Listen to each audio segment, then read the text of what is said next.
Olá, amados, a paz de Arruxa. Então vamos aqui dar continuidade à pregação da Ana Paula Valadão, certo? Vamos lá.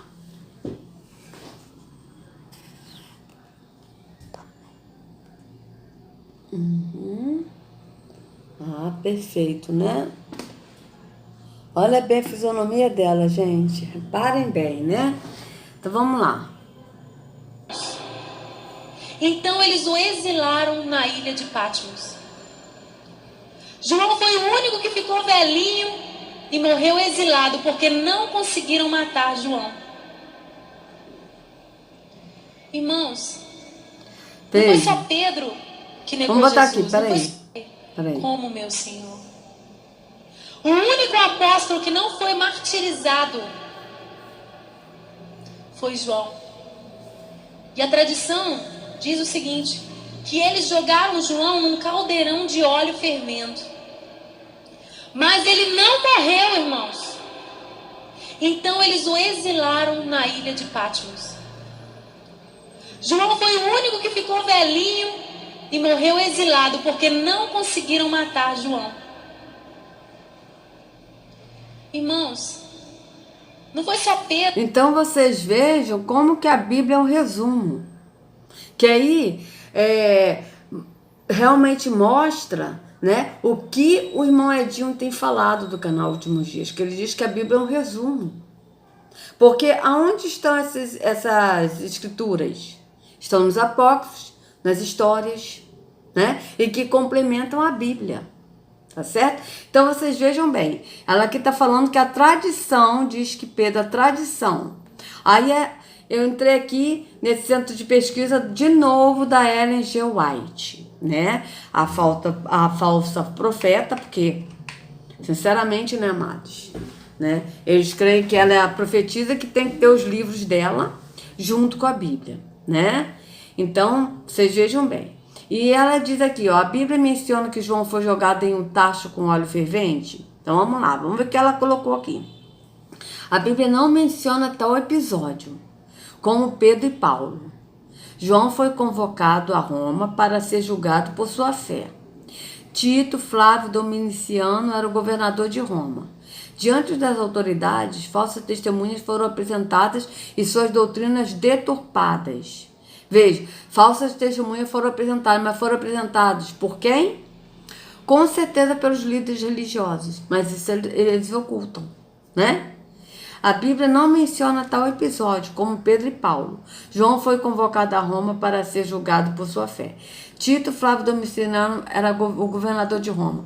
Diante das autoridades, falsos testemunhos foram apresentados e suas doutrinas deturpadas. Então, sua morte foi ordenada segundo a tradição. Não, sua morte foi ordenada. Segundo a tradição, João foi lançado dentro de um caldeirão de óleo fervente. Todavia, Deus miraculosamente teria preservado sua vida e ele não sofrera nenhum dano. Diante do milagre, o imperador decretou que fosse banido para a ilha de Patmos, que funcionava como uma prisão do império. Assim, sua influência não mais seria sentida. O exílio aconteceu em 95 ou 96 depois de Cristo. Tá. Isso deve estar em algum apócrifo, né? E a gente não sabe. Mas não está na Bíblia. Mas deve estar em algum apócrifo. Então, vocês vejam como é que são as coisas. Onde eu quero chegar com isso? Que eu quero chegar é o seguinte, amados. Que eles falam que a gente tem que crer somente na Bíblia. É o que o sistema religioso fala. Nós temos que crer só na Bíblia. Mas, em certas ocasiões, eles contam coisas que não estão na Bíblia. Como o de Pedro. Que Pedro foi crucificado de cabeça para baixo. Mas para isso, não precisa da Bíblia. Para falar que João foi jogado num caldeirão de fogo fervente, um caldeirão de óleo fervente, né? Isso não precisa da Bíblia. Entende? Então são coisas que eles falam uma coisa, mas não falam. Ou seja, por ela ter falado isso aqui, com certeza ela leu algum apócrifo. Ela leu apócrifos. Que para ela estar falando isso, com certeza deve estar escrito em algum apócrifo. Essas informações que foi ocultada na Bíblia, porque a Bíblia é o resumo da Escritura. O resumo de toda a história que aconteceu. Então vamos aqui continuar aqui o que ela vai falar. Pedro que negou Jesus, não foi só Judas que vendeu Jesus. A palavra diz. Aí vocês vejam, olha a fisionomia dela, gente. Olha a fisionomia dela.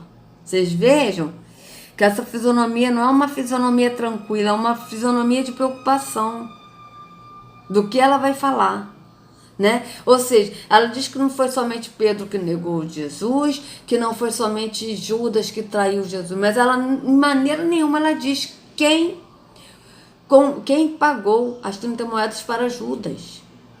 Aí, em nenhum momento ela diz quem levou Yahushua, né? Como ela, não, Yahushua não, desculpa, os discípulos, né? Para serem presos.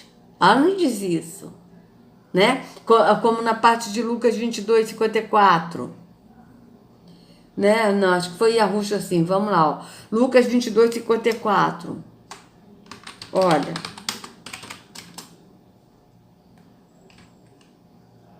Porque essa fisionomia da Ana Paula é uma fisionomia de preocupação do que eu tenho que saber o que eu vou dizer, porque se eu falar muita coisa vai dar ruim, ó. Então, foi o que ela falou, veja bem. Então, prendendo-o, levaram-no para a casa do sumo sacerdote. Pedro seguia a distância. Então, essa parte mesmo que eu tô querendo falar. Que ela ocultou a casa do sacerdote. Por quê? Porque ela tem que tomar muito cuidado com o que ela vai falar. Porque ela não pode de maneira nenhuma falar do sacerdote e dos líderes religiosos, porque senão o povo acorda. Entende?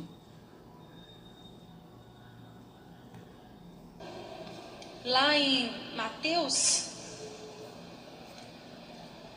lá em Marcos 14, 50, que todos o deixaram. Marcos 14, 50.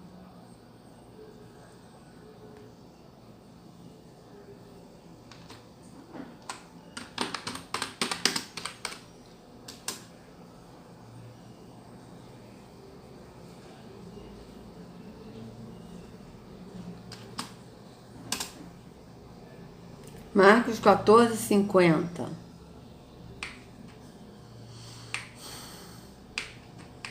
Então todos o abandonaram e fugiram.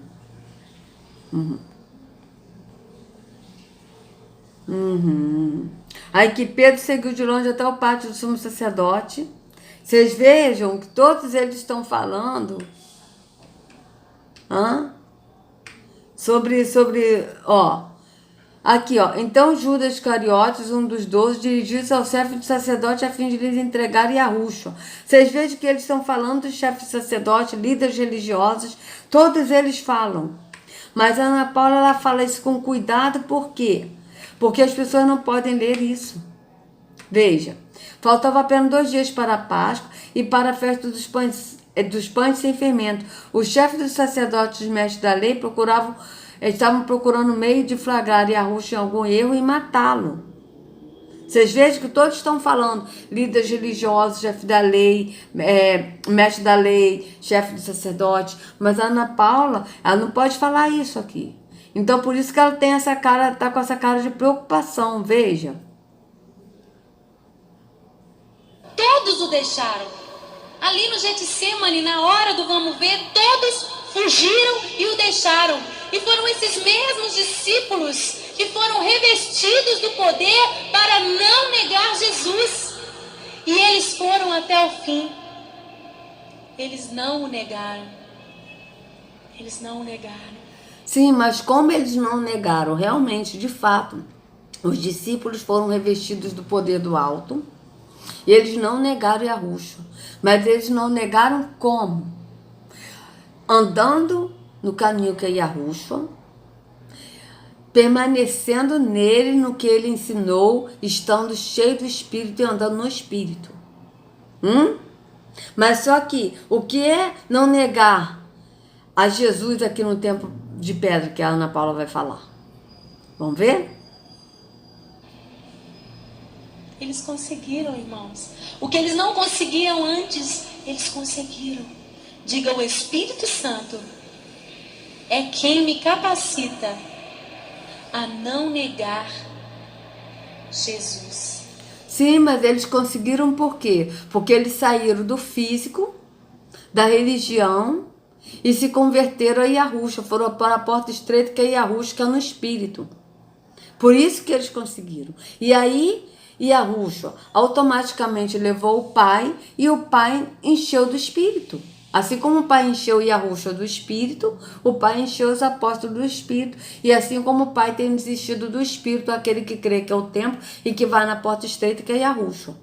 Então é o mesmo processo. E aí assim a gente consegue não negar a Yahushua. Só dessa forma. Mas vamos ver qual é a forma que ela vai dar aqui. Eu me lembro de um livro chamado O Homem do Céu. Vale a pena você ler. E ali é a descrição do sofrimento dos nossos irmãos que hoje, lá na China, são perseguidos. Eu até me encontrei com um grupo de congressistas da igreja chinesa. Eles ainda estão aqui? Aleluia! Yes, Ryan! Vamos aplaudi-los?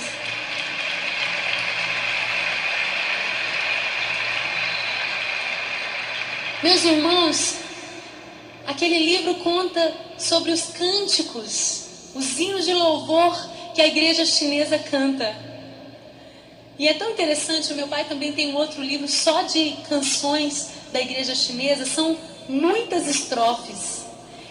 E existe um deles registrado nesse livro, e é mais ou menos assim: Tiago foi morto pela espada, João foi julgado num caldeirão de óleo quente. Eu quero ser um mártir pelo Senhor, eu quero ser um mártir pelo Senhor. Aí a outra estrofe: o fulano foi assim, o ciclano foi assado. Sim, mas aí você vê, eu quero ser martirizado pelo Senhor, mas o que é ser martirizado pelo Senhor? Foi o que aconteceu com os apóstolos, né? Que ela está falando, não está na Bíblia, mas pode estar em apócrifos, que eles com certeza conhecem os apócrifos. Ana Paula conhece, tá? Eu tenho certeza disso, que ela conhece os apócrifos. Só que o povo evangélico não pode saber os apócrifos. Por quê? Porque se eles lerem os apócrifos, eles vão sair do engano da religião. Então esse é o problema. Por isso que as pessoas não podem ler os apócrifos. Mas os líderes religiosos conhecem. Então vocês vejam bem. Mas por que que eles foram martirizados, mortos? Por quê? Justamente porque eles não negaram a fé. Eles não negaram Yahushua. Eles não negaram andar no espírito e abandonaram o sistema religioso. Foi isso que aconteceu. Mas aqui eles botam ao contrário, eles falam que não negar a Jesus é você não deixar de ir a um templo físico, é você não negar a tradição religiosa, você não deixar de praticar atos religiosos. E isso é não negar a Jesus no sistema religioso, né? Sistema de escravidão. Eu quero ser um mártir pelo Senhor. 6 estrofes descrevendo martírio e o coro: eu quero ser um mártir pelo Senhor. Posso ficar tranquilo, não vou pedir ninguém para levantar a mão e cantar isso. Meus irmãos, o que é isso, irmãos? O que é isso que eu não tenho ainda?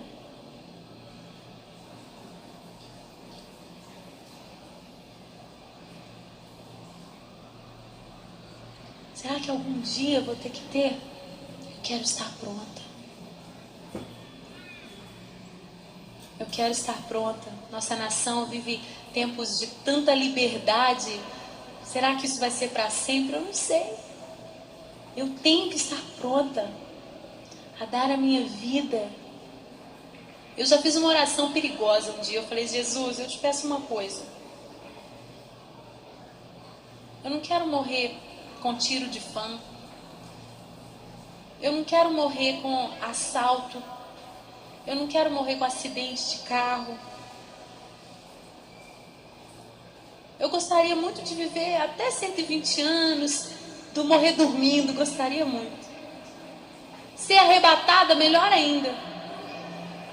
Mas se algum dia eu tiver que morrer sem ser assim, que seja como Marte. Que seja para a tua glória. que seja numa nação aí onde não pode pregar o teu nome e eu entregue a minha vida por amor a ti. Seja de alguma maneira que todos se lembrem que foi por ti. Vocês vejam que ela primeiro falou, que ela pediu a Jesus, dizendo que o próprio Arruxa disse que nós temos que orar ao Pai no secreto e pedireis em meu nome, é assim que ele ensinou.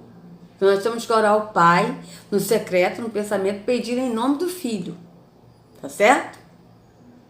Ela já orou ao Filho. E outra coisa, ela diz assim, tipo, que seja por amor do seu nome. Mas qual o nome? Que o nome de Jesus é um nome trocado. É um nome que aqui no Brasil todo mundo aceita. Nos Estados Unidos todo mundo aceita o nome Jesus Christ. Inclusive, como a gente viu nos vídeos anteriores, há uma Umbanda que fala de Jesus, que Jesus é o Orixá, Oxalá. Então vocês vejam, se as pessoas aqui são perseguidas pelo nome Jesus, se as pessoas aqui são rejeitadas pelo nome Jesus,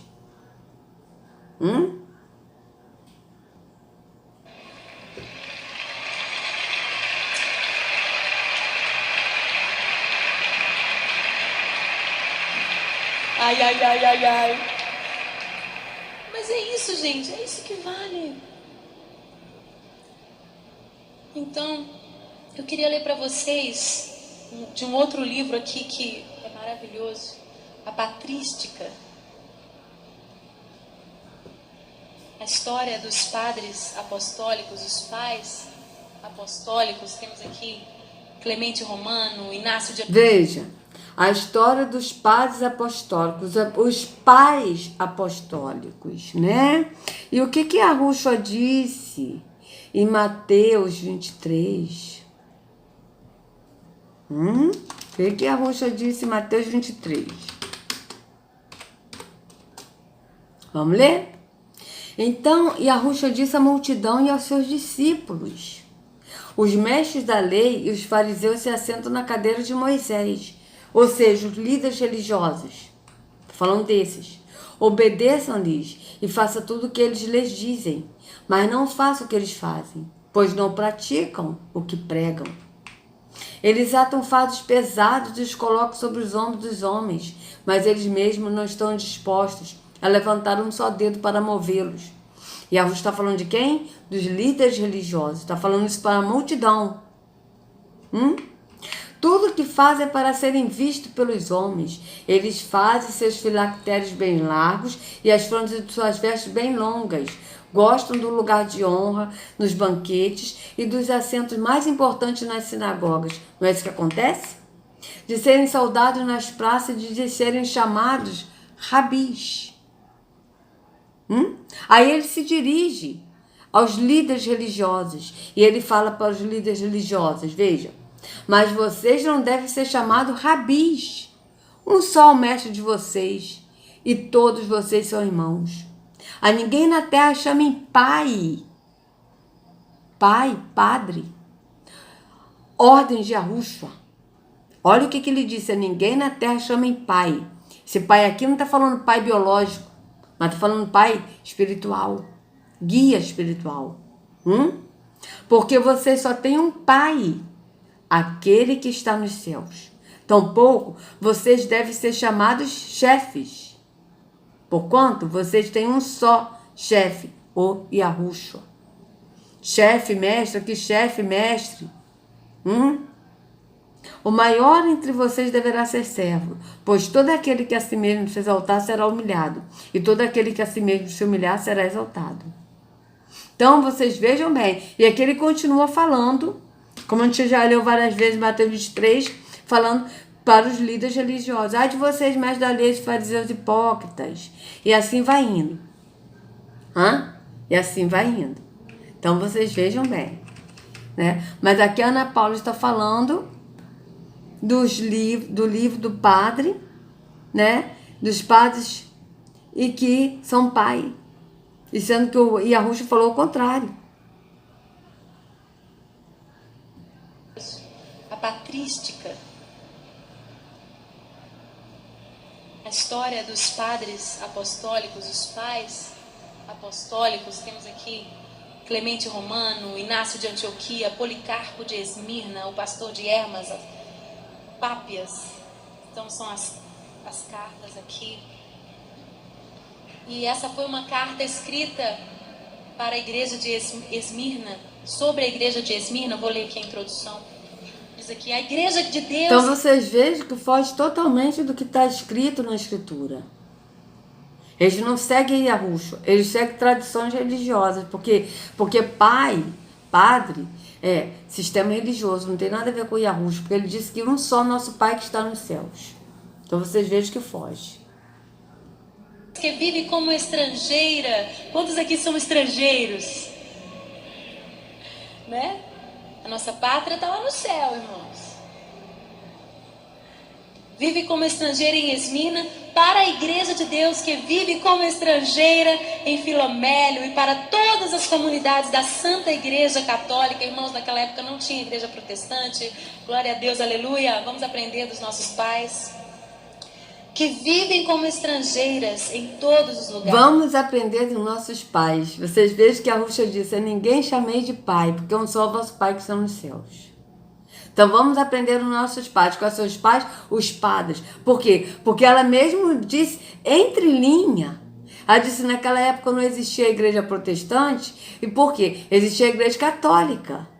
E a igreja protestante veio da igreja católica. Então vocês vejam que na entrelinha ela fala a verdade. Porque a igreja protestante veio da igreja católica.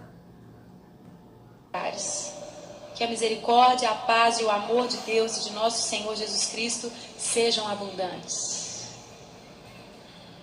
Numa sexta-feira, pela hora da ceia, guardas e cavaleiros, armados como de costume, tomaram consigo o escravo e partiram, como se estivessem perseguindo um bandido.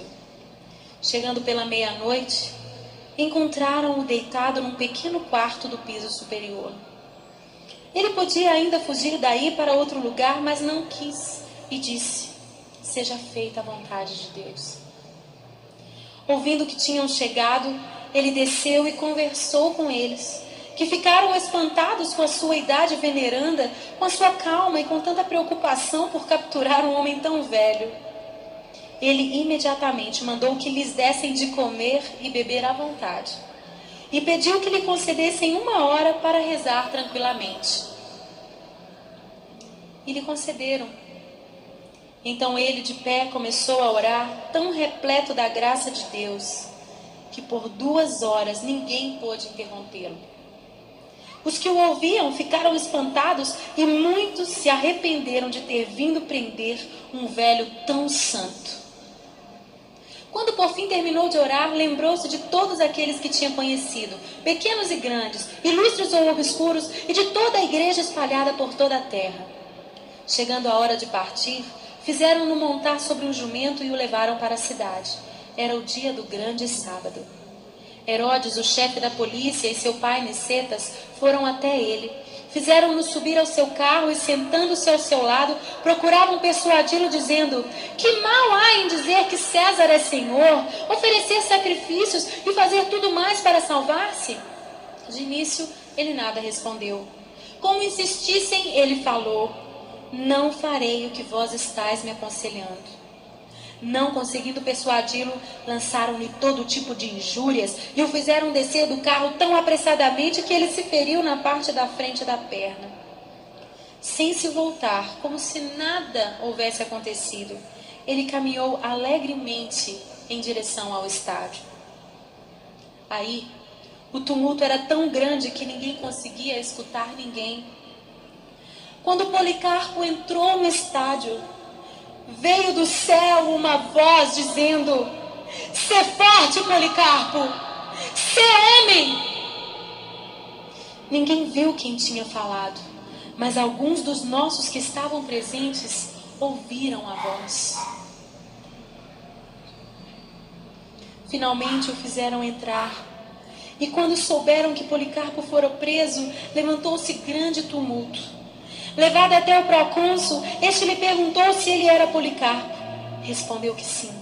E o procônsul procurava fazê-lo renegar, dizendo: pensa na tua idade e tudo mais que se costuma dizer, como: jura pela fortuna de César, muda teu modo de pensar e dize: abaixo os ateus. Policarpo, contudo, olhava severamente toda a multidão de pagãos cruéis no estádio. Fez um gesto para ela com a mão, suspirou, elevou os olhos e disse: abaixo os ateus! O chefe da polícia insistia: jura e eu te liberto! Amaldiçoa o Cristo! Policarpo respondeu: eu o sirvo há 86 anos e ele não me fez nenhum mal. Como poderia blasfemar o meu rei que me salvou? Ele continuava a insistir, dizendo: jura pela fortuna de César. Policarpo respondeu: se tu pensas que vou jurar pela fortuna de César, como dizes, e finges ignorar quem sou eu, escuta claramente: eu sou cristão. Se queres aprender a doutrina do cristianismo, concede-me um dia e escuta. O procônsul respondeu: convence o povo. Policarpo replicou: a ti eu considero digno de escutar a explicação. Com efeito, aprendemos a tratar as autoridades e os poderes estabelecidos por Deus com o respeito devido, contanto que isso não nos prejudique. Quanto a esses outros, eu não os considero dignos para me defender diante deles. O procônsul disse: eu tenho feras e te entregarei a elas se não mudares de ideia. Ele disse: pode chamá-las. Para nós é impossível mudar de ideia, a fim de passar do melhor para o pior. Mas é bom mudar, passar do mal à justiça. O procônsul insistiu: já que desprezas as feras, eu te farei queimar no fogo se não mudares de ideia. Policarpo respondeu-lhe: tu me ameaças com um fogo que queima por um momento e pouco depois se apaga. Por que ignoras o fogo do julgamento futuro e do suplício eterno reservado aos ímpios? Mas por que tardar? Vai e faz o que queres. Dizendo isso e tantas outras coisas, ele permanecia cheio de força e alegria, e seu rosto estava repleto de graça. Ele não só se deixou abater pelas ameaças que lhe eram dirigidas, não se deixou, mas o próprio procônsul ficou estupefato e mandou seu arauto ao meio do estádio para anunciar 3 vezes: Policarpo se declarou cristão! Policarpo se declarou cristão! Policarpo se declarou cristão! A essas palavras do arauto, toda a multidão de pagãos e judeus, moradores de Esmirna, com furor incontido, começou a gritar: eis o mestre da Ásia, o pai dos cristãos, o destruidor dos nossos deuses. É ele quem ensina muita gente a não sacrificar e a não adorar. Dizendo isso, gritavam e pediam ao asiarca Filipe que lançasse um leão contra Policarpo. Este respondeu que não lhe era lícito, pois os combates de feras já haviam terminado. Então, unânimes, começaram a gritar que Policarpo fosse queimado vivo. Devia cumprir-se a visão que lhe fora mostrada. Enquanto orava, ele tinha visto o travesseiro pegando fogo. E ele dissera profeticamente aos fiéis que estavam com ele: devo ser queimado vivo. Então as coisas caminharam rapidamente, mais depressa do que dizê-las. Imediatamente a multidão começou a recolher lenha e feixes tirados das oficinas e termas. Sobretudo os judeus se deram a isso com mais zelo, segundo o costume deles. E quando a pira ficou pronta, o próprio Policarpo se despiu, desamarrou o cinto e ele mesmo tirou o calçado. Ele nunca fizera isso antes, porque sempre cada um dos fiéis se apressava a ser o primeiro a tocar-lhe o corpo.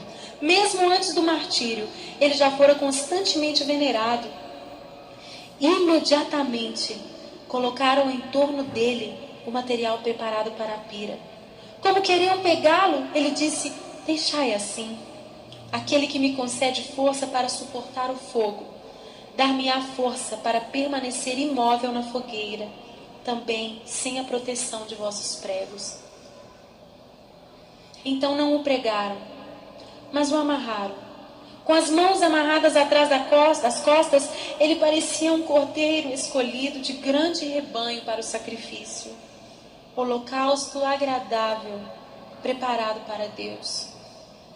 Erguendo os olhos ao céu, disse: Senhor, Deus Todo-Poderoso, Pai de teu Filho amado e bendito Jesus Cristo, pelo qual recebemos o conhecimento do teu nome, Deus dos anjos, dos poderes, de toda a criação e de toda geração de justos que vivem na tua presença. Eu te bendigo por me teres julgado digno deste dia e desta hora, de tomar parte entre os mártires e do cálice de teu Cristo, para a ressurreição da vida eterna da alma e do corpo, na incorruptibilidade do Espírito Santo. Com eles possa eu hoje ser admitido à tua presença como sacrifício gordo e agradável, como tu preparaste e manifestaste de antemão e como realizaste, ó Deus, sem mentira e veraz. Por isso e por todas as outras coisas eu te louvo, te bendigo, te glorifico pelo eterno e celestial sacerdote Jesus Cristo, teu Filho amado, pelo qual seja dada glória a ti, com ele e o Espírito, agora e pelos séculos futuros. Amém. Então vocês vejam que esse livro ela leu, né? Mas a Bíblia ela só leu um versículo e cortando. Então vocês vejam bem, né? Como é que são as coisas. Então, amados, se vocês gostaram do vídeo, por favor, dê o like, compartilhe para que outros possam ter acesso à verdade. Se inscrevam no canal. Sejam muito bem-vindos, acionem o sininho, tá certo? Que a Ruxa carregue cada um de vocês nas palmas de suas mãos. Sejam livres do engano da religião, em nome de Arruxo. Até a próxima.